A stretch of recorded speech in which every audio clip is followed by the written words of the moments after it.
Conosco. Ele está no meio de nós. Proclamação do Evangelho de Jesus Cristo segundo Lucas. Glória a vós, Senhor. Naquele tempo, disse Jesus a seus discípulos: A vós que me escutais, eu digo: amai os vossos inimigos e fazei o bem aos que vos odeiam.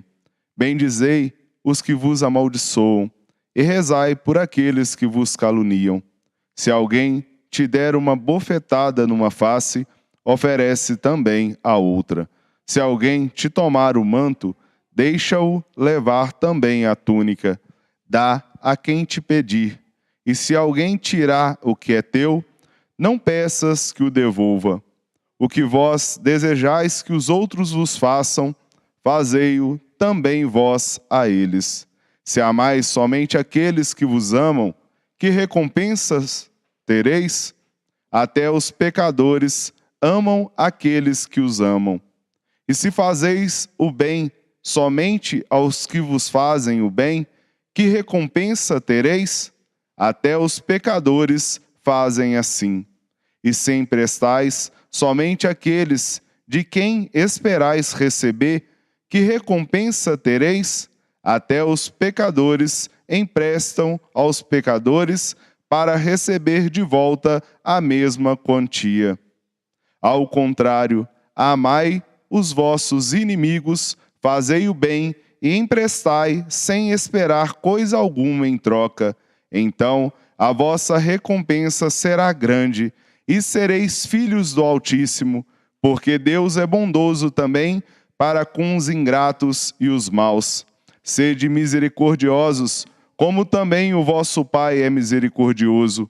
Não julgueis e não sereis julgados. Não condeneis e não sereis condenados. Perdoai e sereis perdoados. Dai e vos será dado. Uma boa medida, calcada, sacudida, transbordante, será colocada no vosso colo.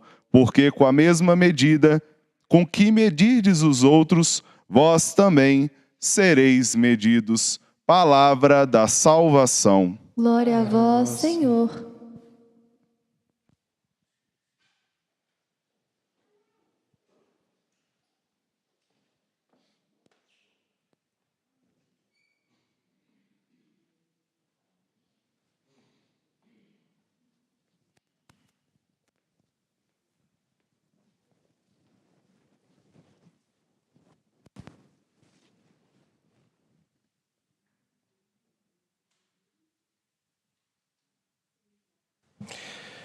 A todos que nos acompanham pela Rede Minas, também pela TV Horizonte, pela Rádio América, pela retransmissora Educar, de Ponte Nova e região, pelo YouTube e pelo Instagram.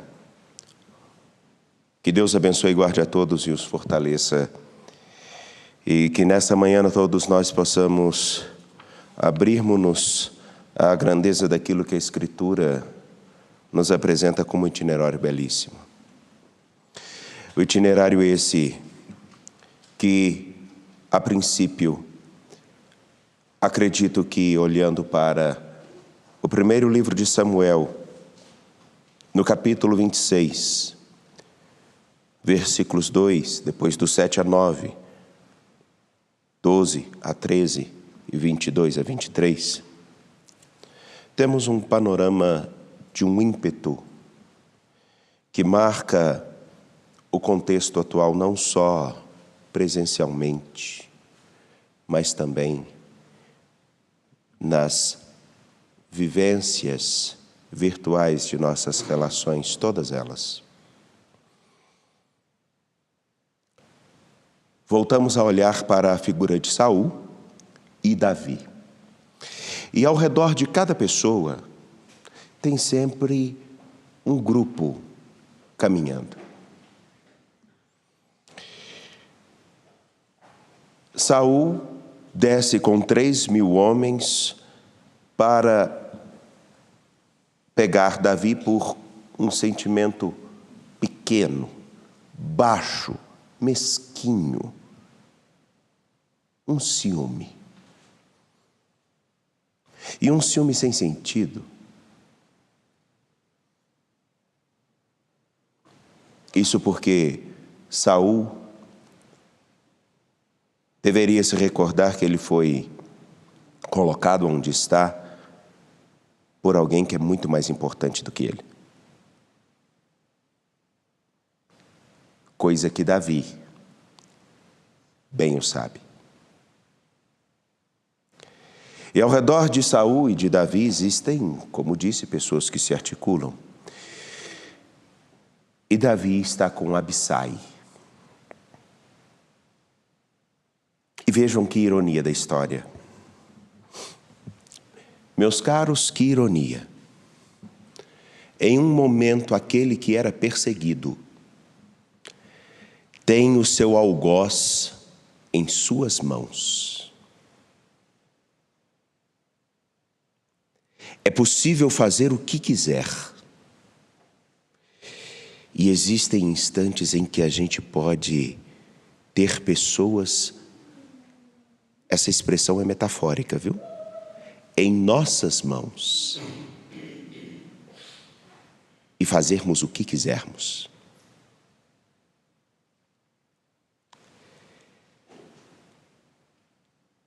Aqueles que fazem o mal, aqueles que nos fazem o mal, e o instigar de Abissai a Davi é muito capcioso, como é próprio de quem quer justificar determinadas circunstâncias, maldades, mentiras, crimes. Ele diz a Davi, como que uma tentação, não uma prova, uma tentação. Deus entregou hoje em tuas mãos o teu inimigo. Vou cravá-lo em terra com uma lança e não será preciso repetir o golpe. Como que dizendo, aquele que te persegue, Davi, está aqui. Você pode fazer o que quiser. Agora você tem condições de fazer o que quiser. Está fácil, rápido e limpo.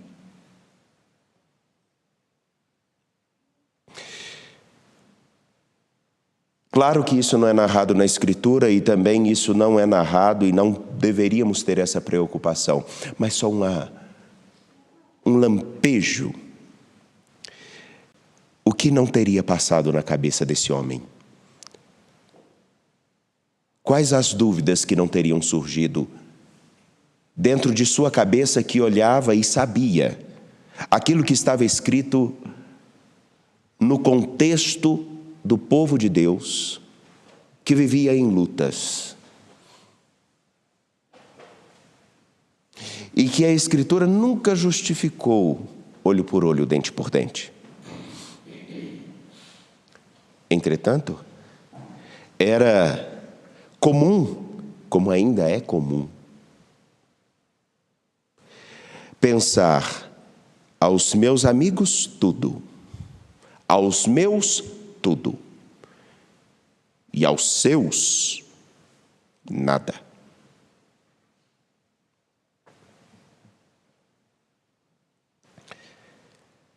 Mas Davi só teve uma atitude: não matar aquele que aparentemente foi entregue em minhas mãos para morrer. Até porque a máxima da Escritura é que o ser humano viva.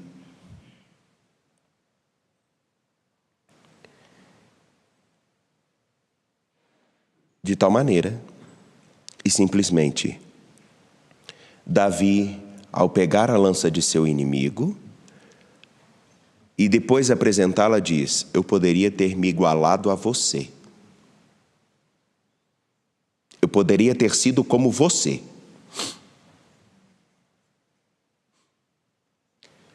Porém, eu tenho a consciência de que você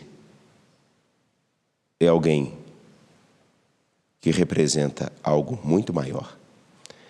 Quem sou eu para levantar as mãos contra o ungido do Senhor.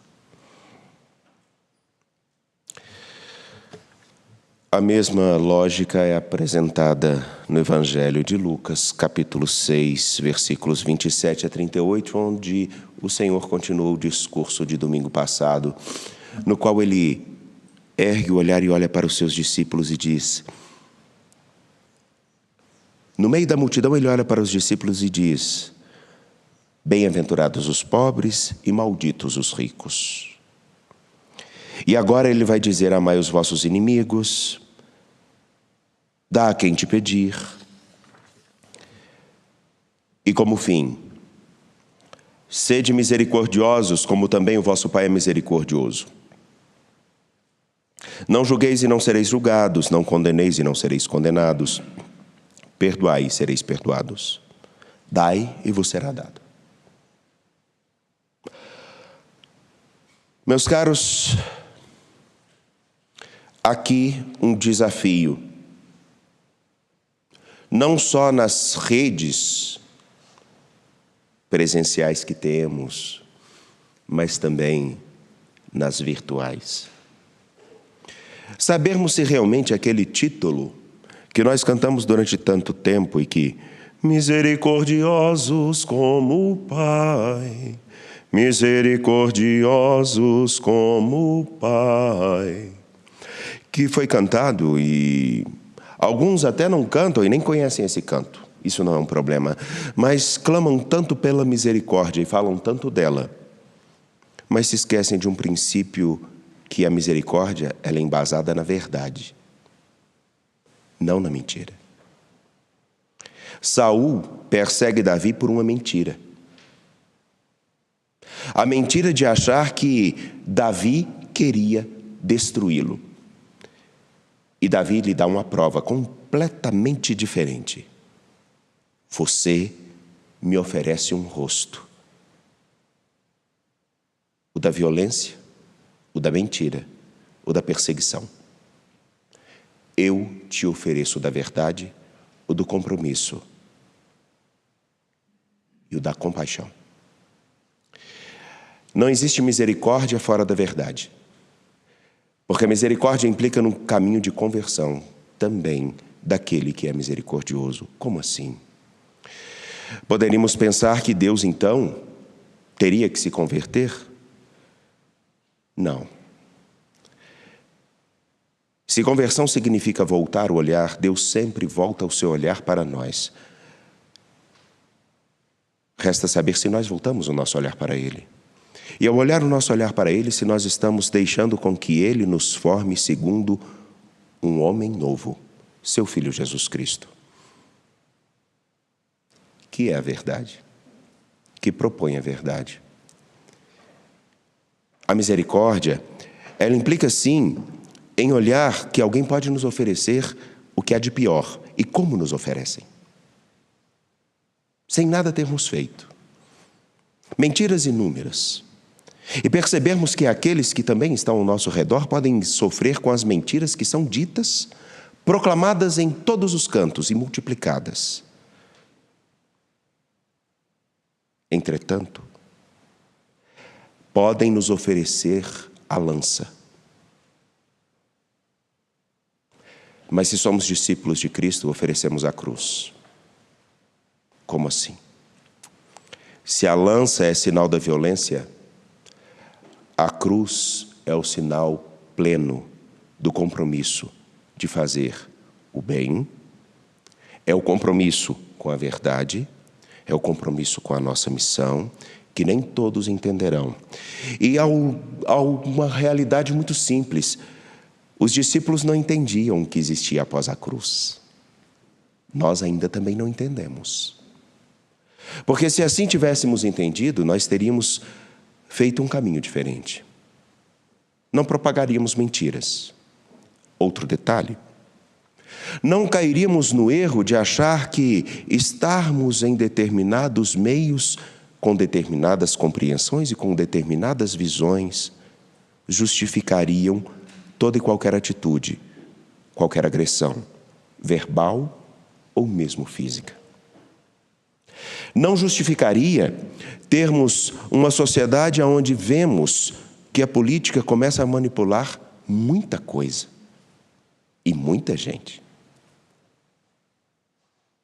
Perceberíamos, se tivéssemos a atenção logo após a cruz, que as nossas forças são tão pequenas e tão pífias. Porque, afinal de contas, todos nós vemos que uma mentira tão bem contada pode fazer com que muitos sofram.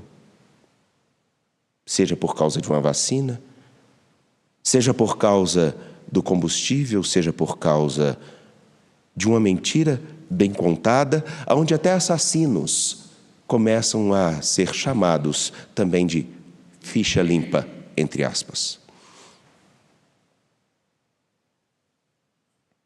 Justamente porque olhamos para a realidade presente de um modo imediato, com uma possibilidade de oportunidade, deixamos de ver o futuro.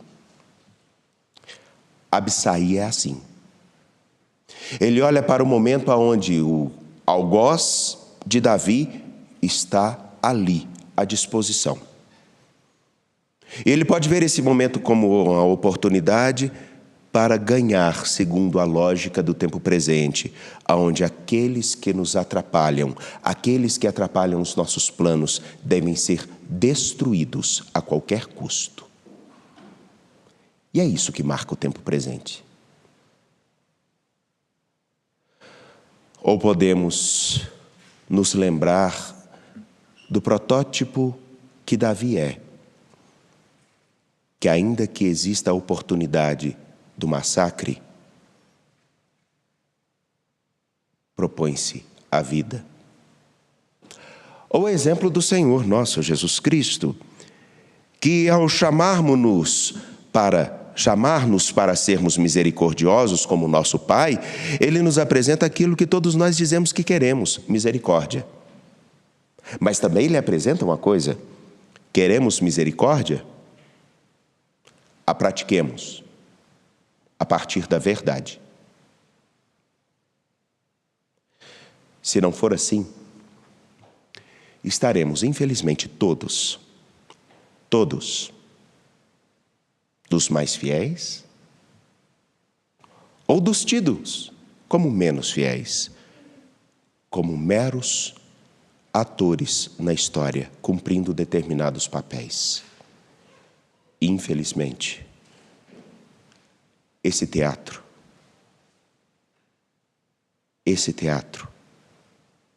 não conta com boas atuações. Esse teatro conta com vida. E os atores que dão rosto a determinados papéis precisam, antes de tudo, conhecer a própria verdade. A verdade do que vivem, a verdade do que fazem, a verdade do que propõem. E saberem que, no final dessa grande peça que é a história, após a cruz, existe alguma coisa muito mais profunda. E não só a cruz no dia de nossa morte, mas a cruz depois de cada provação. Porque o tempo tem a capacidade de nos dar condições de dar respostas muito qualificadas. Por isso vivemos. Se somos discípulos de Cristo, aprendamos, como diz São Paulo aos Coríntios. Temos duas opções: vivermos como um homem terrestre que olha simplesmente para si, para seus próprios interesses e que é capaz de justificar qualquer ação, como, por exemplo, a do massacre do seu inimigo. Ou podemos ser como um homem celeste, o Cristo nosso Senhor. Deixarmos-nos motivar e inebriar por sua palavra e pela sua vida. E percebermos que, na verdade e no compromisso, no bem, ainda que não seja entendido de imediato, com o passar do tempo, teremos a certeza que valeu a pena cada suor e cada momento. Como já refletimos, a imagem do homem terrestre Porque somos sempre, constantemente, por exemplo, por Absaí, chamados a olhar para a oportunidade do agora. Também devemos deixar com que a imagem do Cristo reflita em nós a partir de agora, tendo um olhar um pouquinho mais atento e percebendo que aquilo que nós oferecemos necessariamente marcará as nossas escolhas. Absaí oferece a Davi a morte, mas Davi escolhe oferecer a vida. E como ele conseguiu fazer com que tantos vivessem? Não será também essa a nossa missão, sendo misericordiosos, a exemplo de Davi, e mais ainda, a exemplo daquele que nos diz: se vocês oferecem coisas boas somente aos seus amigos, que diferença vocês têm dos outros? Confiando no Senhor nosso Deus de pé, renovemos nossa fé. Creio em Deus Pai, Criador do céu e da terra, e em Jesus Cristo, seu único